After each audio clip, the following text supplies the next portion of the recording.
برج الدلو اصلا عنده مشاكل ان هو مش هادي او ما بيقعدش في مكان واحد، بيغير قراراته بسرعه وبيتنقل شمال ويمين وبتاع. هو عنده زاويه فلكيه برضو، وجود الشمس جوه بيته. الشمس ديت بتخلي كل حاجه تظهر على اكمل وجه، اذا كانت مشاكل او اذا كانت حاجات طيبه. كوكب المشتري بيدعم الكل برضو، بيدعمه بطريقه قويه جدا.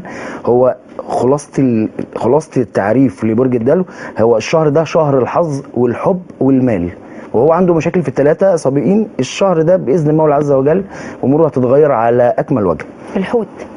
الحوت صاحب يعني كان عندهم مشاكل جامده الحوت الفتره اللي فاتت، وكانت مشاكل ماديه الفتره اللي فاتت دي. كوكب المشتري لسه منقول من برج الحوت الى للحمل السنه دي، اخر السنه دي. السنه اللي فاتت هم كانوا بينعموا باخر 6 شهور بشويه استقرار شويه. عندهم لغايه يوم 27/3 كل الحاجات الحلوه اللي هتحصل في الدنيا. عندهم مال، عندهم كوكب المشتري دوت في بيت الاموال اللي هو الحمل، يعني عندهم دعم مالي، لان كوكب المشتري ده بتاع الحظ.